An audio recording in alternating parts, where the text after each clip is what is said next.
Man, you're probably going to see some blinky eyes in this because when this popped on, it takes a few seconds. So I'm going to probably look all wonky. I hope you still pick it up. Most of you know me if you're on this page, somehow or another. I have a story for you. This just happened. I went over to Walmart to get some cat food for my cat. As I'm coming back, the Dollar Tree is now another type of, the dollar store. The Dollar Tree is now a dollar store. A friend of mine actually that was homeless with me, I would say an acquaintance, but we both really appreciate each other. So I'm going to say friend if you ever watch this, but they're working in the Dollar Tree. This has nothing to do with them, but I always look in the window as I'm walking by just so I can see that he's still there and, you know, doing good and thriving. His life is hard, by the way, still, and he worries about his housing every single day, and he's doing it all on his own, and he has some unseen illnesses, and he needs to get help with that at some point, but it's really hard to work through the system with the unseen illnesses that he has. Anywho, so I was walking by, and as I'm walking by, this guy is coming out of the dollar store, and I say, "Hey, I know you," but he's like almost to me, and I'm coming this way, and he's about to cross paths with me. My eyesight's bad, so he needed to be that close. Okay, so there's a lady coming out of the dollar store saying, "Hey, hey," and I'm like, "Hey." First I tried to stop him because I didn't know who he was. "This lady's calling you." I didn't know what she was calling about. She works in the store. She's like, "Hey," and he turned around because I told him to. I caught him up. Unknowingly, I just caught this dude up. So then I was like, "Oh man, hey, I know you." The lady in the background is saying, "Hey guys, stop. I'm told you just took something from our store." And I'm looking at him, I'm like, "You don't remember me?" And this lady's trying to talk to him. He's trying to walk away. I've got him caught up because he knows who the fuck I am. So this guy had 2 houses in Tempe, and he still does, I believe. But he has 2 houses in Tempe over by Price. I can't remember what road it's on, but there's a Mexican food restaurant on the north side of the road. Anywho, he owns 2 houses. He rents rooms out. Most all the people that rent the rooms have they're in a program. It's not a sober house per se, but they're either in the program or they were homeless and they were recommended to this guy. He has like 5 bedrooms in one house. He lived in the pool house behind, and then the other house he rented out as well. All men were in both of these houses except for one female. I don't know any of the business of any of them, but this man, and the man that I would come to see that found that place because I never helped him. And he was on the streets for 5 years. He had been a dealer. He was sober for 5 years on the streets. He had been sober longer, but he was sober when he became homeless on the streets. He had MRSA while he was on the streets. He had a massive heart attack while he was on the streets. He had diabetes, was losing his toes systematically on the streets. Sober, on SSI, saving his money. He had been in prison. He was saving his money, and he found this place finally. He and I were trying to move in with each other, but he liked me in a way that I wasn't going to reciprocate, and I didn't want to hurt him because he was a nice person and he was doing right by himself. And it was hard for him. Like, he was having mini aneurysms and blood would come out of his eyes. I would always tell him, "Please go to the doctor." No. Okay. So here's the thing. Let me just continue sharing this story. So I've got my friend that's living in this rich man's house. The rich man is living in the pool house. My friend and I, hook up one day to go to lunch at this Mexican food restaurant. It's a pretty chill spot. It's pretty quiet. Neither one of us want to be around 10 people. Now, by this time, my friend he's been using a walker the whole entire time I know him. But his eyes are starting to cross. There's things going on in his head, bleeds, that he's not going to get checked out. He's not walking properly. He's lost toes that help you balance. All these things happened while he was in iHelp, by the way. Tempe, Arizona. All of it happened while he was in iHelp. The rich man, so we go to lunch. And I'm sitting at the lunch table with him after we've eaten. We're waiting for the check. And I said, hey, Scott, do you think we can do this for another 20 years? It's like, I don't think I can continue doing this for another 20 years. And he was like, nah.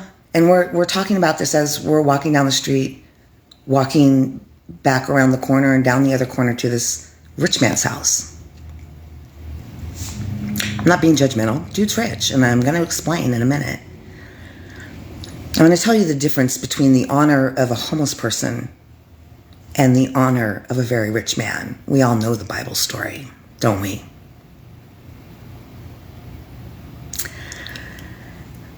As soon as we get into Scott's house, we don't even have time to drop his stuff in his room, sit down, have a cool glass of water, nothing. There's a dog in the house that's one of the tenants' dogs. Sweet dog. I bent over to say hello to this little dog because I was about to be up in this space, and he's a sweet dog. There's 4 or 5 men in the house at the time, the man who owns the place being one. 2 of them skirted off, and I'm going to tell you why. Scott was standing above me, and I'm petting a dog, and I hear, that was weird. And Scott fell over with a massive aneurysm on top of me in my arms, straight as a board. I have 2 men that have now skirted off. I have the owner and 2 other men standing in the kitchen just goggling, just looking. I'm trying to drag Scott. Now, I'm disabled. I myself am very sick. My body doesn't work at all. Movement in any way is really hurtful. And it'll make long-lasting pain for months and months. Now, I don't take pharmaceuticals anymore. I was in pain management for years and years and years after my brain surgery. I was on over 200 milligrams of opiates, just opiates. That's not including the Lyrica. The Lyrica? Oh no, it was a nerve-ending healing type of drug. I think it was Lyrica. And the medicine to keep me from throwing up. And my doctor always saying to me, not the pain management doctor, but my other doctor, I don't know why you're not dead. I'm like, I don't either. But I I cold turkeyed myself off of all of that before becoming homeless. It was about a year before becoming homeless. It almost killed me. I was in and out of the ER so many times. My pain management doctor would not try to figure out which drugs were causing my body to swell. I had edema really bad. I couldn't walk. I was almost in a wheelchair. Every time I had to go anywhere, I had to go with a walker. Anyway, that's me. Scott's now fallen on me, and I'm trying to drag my friend, stiff as a board, over to this reclining chair that was about 3 feet away from me. But I couldn't get him there on my own. I struggled, and I had to tell these people, call 911. I'm like, Scott, he's breathing. I turn to these people. I've got him in my arms. I've got his back halfway up the chair, but that's as much as I can get him because I can't lift him up any further to get him into this chair. Minutes go by. These people are just standing in the kitchen just looking. Now, I understand all the other people because they've come from extraordinary events. They're probably in shock. They probably don't know what to do. I've had people dropping dead in my arms since I was a child. I know what to do. I'm like, call 911, and you two get over here and help me pull this dude up on the chair. They couldn't help me either. It was whatever. So I had him holding then. I had my arm behind his back, and I'm holding him up. And I've got my other arm under his arm. I'm holding him up, and I'm telling him, Scott, you're going to be okay. Dude, you're going to be okay. You're going to be okay. They're just standing there. Finally, the paramedics come. We take care of all of that.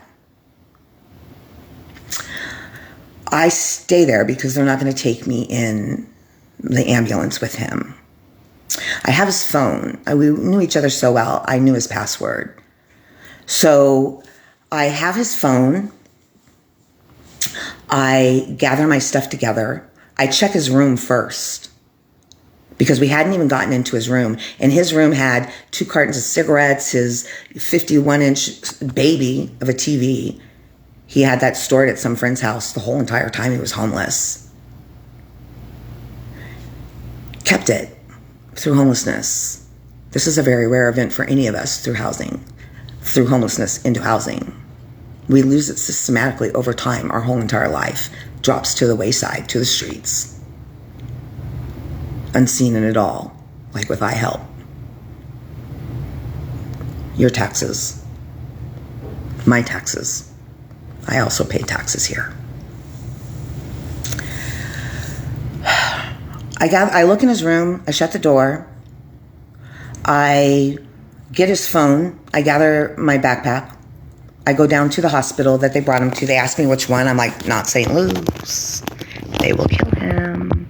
I'm like, take him over to this one. At least I know they've got a good ER situation. I mean, they're almost stepped down from... They can do almost anything. I went there when I had placenta previa with my last child. They hadn't upped their capabilities to take care of a baby that would be born under 26 weeks at that time. So I ended up in county, actually. Full insurance, ended up in county for a very long time. So it's a good hospital. So I say, take him there. I can get over there real quick. He likes another hospital in Phoenix. That's where he'd go to give his heart surgery. Like, he would not stay anywhere in here.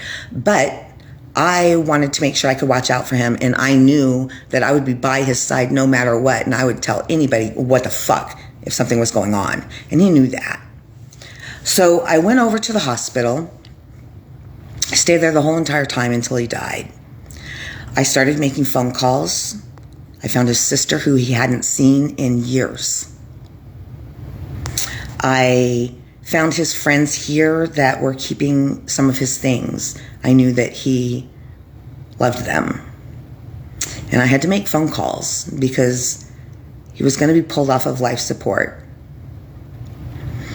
I talked to his sister for a really long time, and she and I stayed with him and talked to him. Her on the phone, me holding that by his head, and me right there telling him he was going to a better place. I still have his wallet with his ID, his Zippo lighter collection, his Bears memorabilia.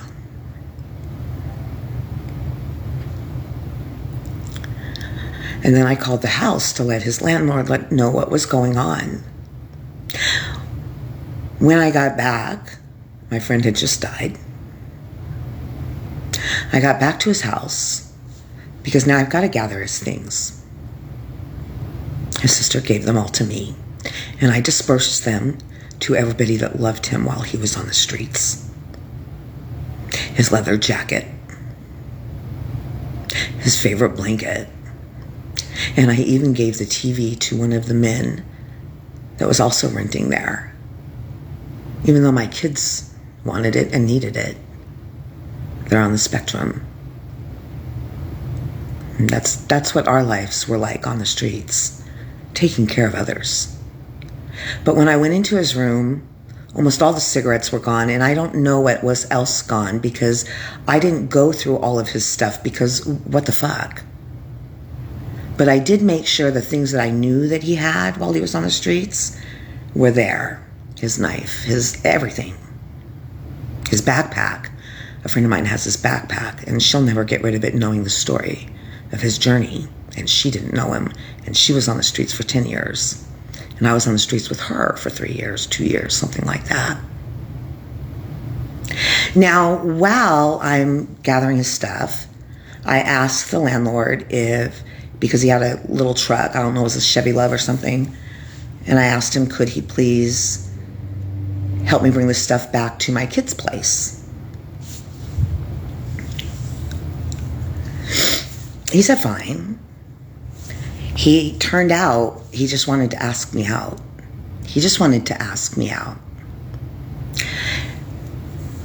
He said he had never seen something pretty beautiful, whatever, homeless, blah, blah. And the thing is a lot of people are attracted to me because I'm also not doing drugs, and I'm also not drinking, and I'm not losing my shit all the time. Like I said, you lose half of yourself while you're on the streets for any length of time. More than 6 months, 3 years, 5 years, 7 years, 10 years. You've lost half of yourself. And most of us aren't whole when we get there to begin with. So we're already missing a quarter of ourselves, if anything at all is even left. Most of us don't even know what we are when we get there. So Scott's dead. I'm getting his stuff. His landlord drives me back to my place. I came over to his house. He asked me to his house. I'm like, okay, I will come over to your house. There's all these fucking dudes here. I'm interested because I always want to know. Like, I wasn't there trying to get any money. I wasn't trying to get any food. I sure the fuck wasn't trying to sleep over there. I wasn't trying to be kissing up on him, trying to make something happen. I don't do that shit. I do not do that shit. But that's what he wanted. So I figured out what he wanted. I never spoke to him again because it's gross. Like, maybe he wanted to talk to me about Scott, my good friend. I just didn't know. There's always a play somewhere, hidden, omitting things while you're talking to people, catching them up. So I'm coming back from Walmart, and there he is, and I've not seen him. The one thing I do know, though, is that after Scott died, he bought a place over at the lakes. He was just right around the corner from me. I was living at Granada Lakes, and he bought a nice, beautiful place over at the lakes. So wealthy, or show off, in debt. Either way, living above our means, Scott and I. So the dude will not say anything to me because now there's this person saying, hey, I think you might have stole something from the Walmart. I mean, the Dollar Tree. And I looked at him and I'm like, dude, you're not even going to acknowledge me? I'm thinking to myself, you tried to get in my pants. Oh, I'm bald now. Okay, valid. That just came to me. I had blonde hair at the time. I was a towhead when I was born. White hair. That's all I've ever known. So, okay, that makes kind of sense. But I said to him, I'm like, you don't remember me? I'm Scott's friend. He died in my arms at your house. Not one acknowledgement. The difference between the rich man and the poor man in Tempe. We'll do things when it benefits us, the rich man, making money off of those less fortunate than you, not acknowledging them as they're dying in your house, trying to get at the girl he loved while he's dying, asking me if I can disperse some of his things to the other people in the house, him not locking down his room, making sure nobody was taking his things. That's my story. When it benefits those that are rich in Tempe, they'll show a face. But on the backside, not so much. And if you step out of line and you start saying something to share your own autonomy in the journey you had, Those rich people will tell you, you're not going to get anywhere with that attitude. That's a protection for most of us. If you can't handle the things that we enter the streets with in love, and you don't know how to be dignified, then all you're doing is digging your own grave and causing us not to trust anybody. Like the people that wouldn't share the rights to the homeless down at the river bottom. When the city of Tempe, the police department, and organizations that feed us helped throw them all out, mocking me and other people trying to share rights. Me crying to other organizations about it, like TNT. And then I look crazy because I dare say something in frustration, in hurt, in scaredness about what was going on at the river bottom. Not with the homeless, but with everybody that says they just love them so much. That's my story today. I hope it's a moral one that you can learn from. And if you're where I'm at, I'm sorry, because Tempe is such a safe place, and yet it's the worst with the wealthy. The wealthy get favors. The city of Tempe will go to properties and do work for free with the employees asking why. Not getting answers. These people buy water trailers, shower trailers, a whole bunch of things. And in return, the city of Tempe, under Mayor Corey Woods, not under Mayor Mitchell, old school legacy media, politician, but Mayor Corey Woods. And sue me about it. I'd love to tell you who the fuck that exactly is to me that told me that story. Always wanting to know, why are we having to work at this person's house? This is not city business at all. But we're not believed. We're not heard. And when we get a little bit what the fuck about it, then we're just crazy. What's wrong with you? Are you okay? Can I help you with something? Let me give you a little pat. Here's some water. Do you need some socks? I got a pair of socks in my car. Baby, don't talk to them. They're a stranger. We're supposed to teach our children to help, but don't get out of the car. I'm not getting out of the car. Dignity is what we lack. None of us know what love is. That's why the world is in the current state that it's in. And at the end of the day, there's actually a definition, a real way of what dignity is. And we just don't have it in us. Not even with the people we know. Not even with the people we raised that are on our streets right now with autism, having a stroke, MRSA, open heart surgery, losing toes in front of you for 5 years. And you saying, everybody's got us. I hope one day you will believe us. We have stuff to share. It might help us all dig us out of this mess. Y'all have a good day.